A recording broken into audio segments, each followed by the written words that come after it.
let's have the program with a question. Do you love your job? Now, if we go around asking this question in offices across the country, chances are the younger people you meet, the more negative the comments are going to be. We are talking about Gen Z as a workforce, which has become a challenge for most offices. Ask around and you will know it's become difficult to hire, impossible to retain, and it's a problem that's all around us. And recently received the World Happiness Report 2024 might have the answer to why. So the report states that Gen Z is becoming increasingly dissatisfied with the work that they have.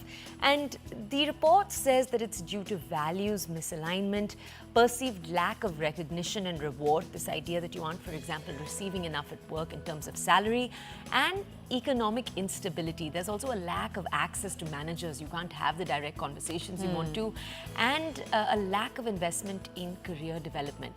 Now, the trade-off between work flexibility and remote work and empathetic in-person interactions has even exacerbated the existing dissatisfaction, that sense of incongruence within people.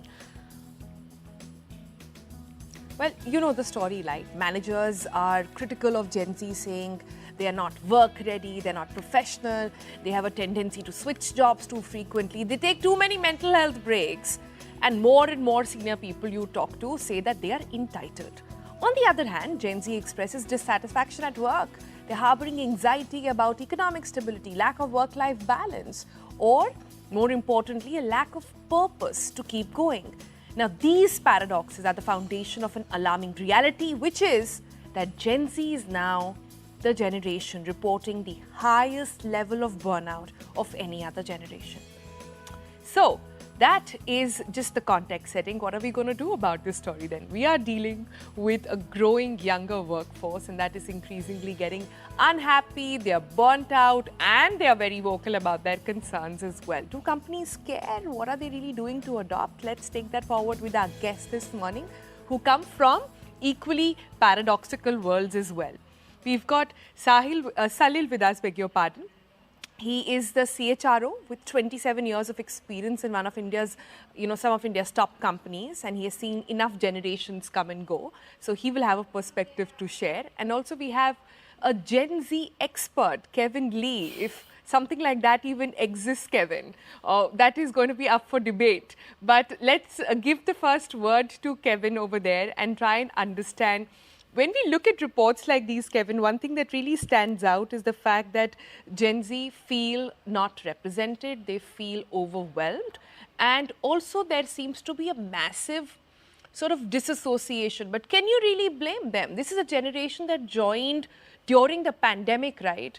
They didn't really have a very smooth beginning. Is that one of the key reasons why we see them the way we see, or why we see a massive gap between what they require and what the workplaces offer? Absolutely, Sonal. I think that's one of the points that influences Gen Z's behavior at work, that a large number of Gen Z, especially older Gen Z, and you have to remember that Gen Z is a very vast and diverse generation. So when we talk about older Gen Z, they entered the workforce and just got out of college and graduated into a COVID economy, right? Which we as millennials are still struggling to understand the nuances of. So one of the things that Gen Z is looking for is a sense of grounding, a sense of stability, a sense of the world is normal, and black swan events are not going to be the norm. And hence they really seek to be understood. That's one of the biggest things that Gen Z entitled. But for Gen Z, this is organizations that they're working to, and they believe that their needs need to be accepted and understood by top-level management. And I think that's where a lot of the conflict that you're talking about comes into the picture. Okay, Kevin, I want to take some of the things you've highlighted and actually ask Salil this. Salil, tell us, because you've seen multiple generations come in, we're talking right now about the disengagement that Gen Z people feel when they go into work. But I want to ask you, A, have you observed any advantages that they bring in the way that they work? For example, are they more open in the manner in which they communicate from previous generations? Are they more open about their demands? So tell us if you've observed anything positive to the way in which they are first, before we go ahead. Sure. I think this generation brings a lot more than what the previous generation brought in. I think this generation would like to bring their whole self to work.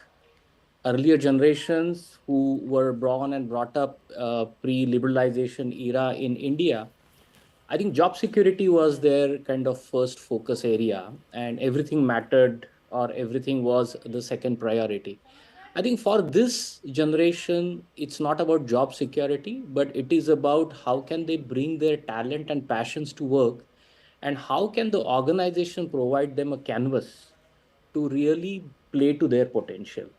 And I think it is a big departure from the earlier generations, and the organizations that are being able to kind of give that canvas to these people are really getting benefited. Okay. I see. I see. It's a little interesting there, but let me try and attempt to answer Toya's question on what they're positive at and what they're great at. Well, they're great at entrepreneurship. They're great at doing something with passion if it finds purpose. Like that's what also some of the things that the report has highlighted, right, Salil? But you've Right. seen Right. generations come and go, right? Could you point out how sort of times have changed, how workforce and cultures have changed? If just for perspective, there was a time when our parents, if they were looking for jobs back then, if the company gave you a house and a company gave you a car, you Yes. felt like you had arrived in the world. That was the Yes. definition of success. But this is Yes. such a departure from where we are today, where no more Pizza Fridays sort of solve the purpose. Google or Microsoft companies like these have offices where there's an in-house masseuse and there's a foosball table and there's like a detox zone. But that's clearly not working. Absolutely. And I go back when, I kind of got a job. And first thing my father advised is to open a bank account and invest in public provident fund and national savings certificates, right? Because for that generation, it is like you rightly said, owning a house, maybe owning a car. And at the time of retirement, having a decent corpus to live healthy and long retired life. I think that was what the purpose of life was all about. I think a lot has changed from then to now. I think now the youth is trying to really understand what the organization is doing beyond just earning profits. How are they contributing to and impacting people? Yeah. How are they impacting the planet? And in that quest, how am I going to contribute and play to my potential? So I think I mean the game has completely changed from just saving money here and there to really impacting and working for a large purpose. I wanna ask Kevin. You run an organization. Let me just share with our audiences. Yuva is centered around young people. It employs so many young people. I just want to ask you, how do you embody the values that Gen Z stands for in the work day, in the work ethic, in many of the rules that you've set up? I just want to remind our audiences, a few years ago when we saw the Me Too movement take place, it sparked a very honest conversation. We saw companies changing a lot of their policies around that.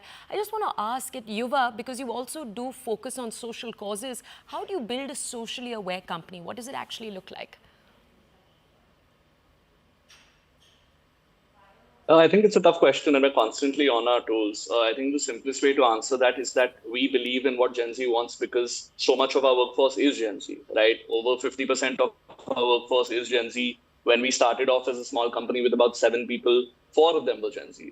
So we listen to Gen Z, and that's why we know what they expect. Whereas I think for a lot of larger organizations, it's been largely millennials who have to deal with this new generation coming in, and then there's resistance to change, right? I think in terms of policies, from the outset, we've been very clear that mental health is a very important ask of what Gen Z wants, right? One of the things that we notice about Gen Z, which is a significant difference between millennials and Gen Z, is that millennials had a clear distinction between their online and offline time growing up, right?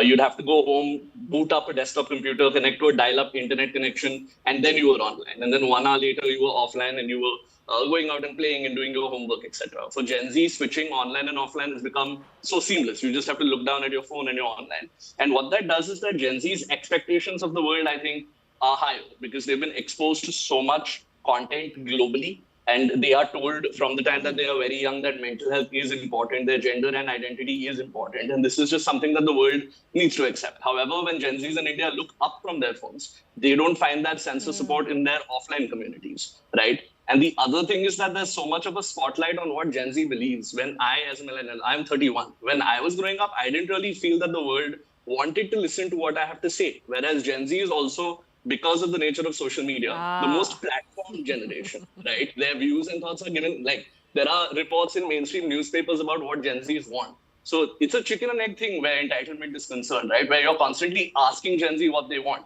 And then when they talk about it, a lot of people are saying, oh, you're entitled. How can you have these demands at such a young age? So at Yuva, it's very important for us to try to break that vicious cycle. We've had mental health and menstrual health leaves from the outset. We've had gender neutral washrooms. We are held accountable to high standards. And it even happens today where in town halls, we have a culture where a Gen Z, a new Gen Z, or even an intern who's come into the system can raise their hand and say, hey, as CEO, what do you really do at it? And what justifies your compensation? And it's a little bit hard to take in, and it's a little bit hard to not take personally. But we found that a lot of times their intent comes from good questions. And at Yuva, I think the blanket policy is that we don't want to say no to Gen Z just because we as millennials were said no for the same thing, right? We want to break that generational trauma and answer with an open mind. It is very difficult to do. And I do empathize with larger organizations who have to deal with it. But I think that once you start accepting it and you have a little bit of an open mind, you see that their intentions are good. They are looking for self-fulfillment. They're looking for growth. They're looking to find places which are a good fit where they can stay on for a long amount of time. But only if those questions are answered and they're feeling understood. Okay. Right. That's quite fascinating. Can I just point out, Kevin also used to be this millennial representative of Gen Z on the panel, used to be a journalist beforehand. So clearly a shift and pivot is not just, centered around Gen Z. It's been happening previously as well. But I have a question, and perhaps both of you can take a go at it. But Salil, you first. One of the things that came out of our conversations earlier was that Gen Z see work as a very taxi cab situation. You get in, it takes you to a place, you build a corpus, you get out. There is no association, there is no, chitter-chatter, there is no sense of belonging as well. Our organizations, and I say this as traditional organizations, big corporates, etc., which used to be the dream, the big fours, etc., are they aware of this? Do you see them adapting in some form or the other? And if yes, how? I think I'm just building on what Kevin said to respond to this question. I think it all boils down to what percentage of the population or the workforce constitutes Gen Z in that organization. And if it is a make or a break kind of percentage, the organizations do sit up and say, hey, what's happening there? Can I connect with this workforce, understand what's going in there, and how do we adapt to each other? I think gone are those days when the organizations used to say that, see, come here, these are our rules, these are our guidelines, this is our culture. You please adapt to what we are and what we stand for. I think it has become a two-way process now. I mean, every town hall that we do today, we do get questions, like Kevin said, very, very tough questions to the leaders and the founders saying that, what do we stand for? Why have we taken a particular decision? What are we doing about this and that? What are the kind of employee volunteering opportunities I can have? And can you open this for me? And can you open me for, these things for me? So now Gen Z is really pushing the envelope for the new organizations and the traditional organizations to really examine the fit between their passion and the purpose of the organization. And I think some companies are doing better job of building that bridge than others. Okay. I want to ask, Kevin, I want to ask you, we, for example, we're working in a newsroom and there's often a deadline that you have to get something out by, right? And I just want to ask you, the perception that exists around Gen Z, as inaccurate or accurate as it may be, is the idea that the mental health breaks, for example, that are needed, the period breaks that we're talking about, that sometimes means that work isn't done in the manner it needs to be done by the time that it's done. A, I want to ask you, is it a myth in your experience? Have you actually found that to be true? And B, how do you as an organization balance workflows with taking out time for people who want that time when they want it? It's a tough question, and it's something that we have to reckon with on a day-to-day basis. I think the way that we think of it, and going back to an earlier point I made, is that we have to also examine structures and do a little bit of introspection as millennials to see how many things we're just doing because this is the way that it's always been done, right? I think with the newsroom, and as Sonal pointed out, I've been there. I was with the network. I was with CNBC for about 5 years. I understand how important deadlines are, and the system is kind of built to that. And I feel like you'll also see that if a Gen Z is signing up to be part of a media organization, where the expectation setting is that it is going to be a little bit hectic, they step up where it's needed, right? But I think that a lot of things, for example, in my field of work, where we do a lot of work with clients, a lot of these are arbitrary deadlines, right? And I feel like one thing that I've learned from Gen Z is to push back when it comes to my mental health, when it comes to if there is a deadline that is set unexpectedly, just because organizations are used to working with contractors in a certain way, doesn't mean that we have to give in to those deadlines. So I kind of take it in a positive way, and I learn from my Gen Z colleagues to push back to clients and set expectations and say, listen, we were supposed to send this and we understand, but there is something that's going on and we need a couple of days. And it's not the end of the world. You know, it seems almost hard to do it the first time around, also because I feel like millennials are very conditioned to have work be such a big part of their lives. But I'm learning more and more because my Gen Z colleagues are asking these questions, that why do I have to do this in 2 days when the project is not due for another month? And I'm also thinking, wait, you're right. Why are we doing this in 2 days? Just because it's always been done. And I think that's a constant balance and reconciliation that needs to happen. That obviously some deadlines are time bound. Some work needs to be done within a certain amount of time, and that's critical for organizations. And we also need to be able to explain why that's critical. I feel like if you treat Gen Z as workhorses and you just say that you need to do this because I am telling you that you need to do this, that's where the issue arises. Whereas if you have them be a part of the decision-making process, even if it seems a little bit counterintuitive or it seems like, why do I need to do this for an intern or a young person? If you do that, we found that compliance is much higher as well, and they step up where it's needed. So make them part of the team and the goal. They don't take well to, they don't take well to authority. I think that's that questioning attitude, the fact that everybody has a voice on social media, that really has sort of creeped into a system in a way. But Salil, you know, a lot of things that we're talking about today is what every generation feels about the previous one, isn't it? I remember the previous generation would say that we didn't work hard enough. Now we crib about the newer people coming in and saying that, listen, they're not putting in the hard work, right? So is this really just being ageist or just being true to who you are, or there is more to it? I just want to understand that. I think there is definitely more to it, because an individual who is working in an organization cannot be isolated from how he or she has been brought up, what's happening in the society, and so on and so forth. So if you look at how the society has evolved, how organizations have evolved, I think the work models have changed, work values have changed, and hence, you know, the upbringing of this generation also has changed. I think this generation is now wanting to treat, wanting the organization to treat them at equal, right? And like Kevin said, they don't want organizations to keep telling them how to do things, being very prescriptive about it, but give them that space to experiment, fail, and work with full energy, right? I think organizations which are set up very, very traditionally, where they want to really have SOP for everything, I think the Gen Z is saying, okay, come on, give us a break. We will find our way out, right? And we are seeking challenges, to do things on our own terms. So I think democratizing the workplace to give that voice, space to the Gen Z is what now organizations need to do more and more.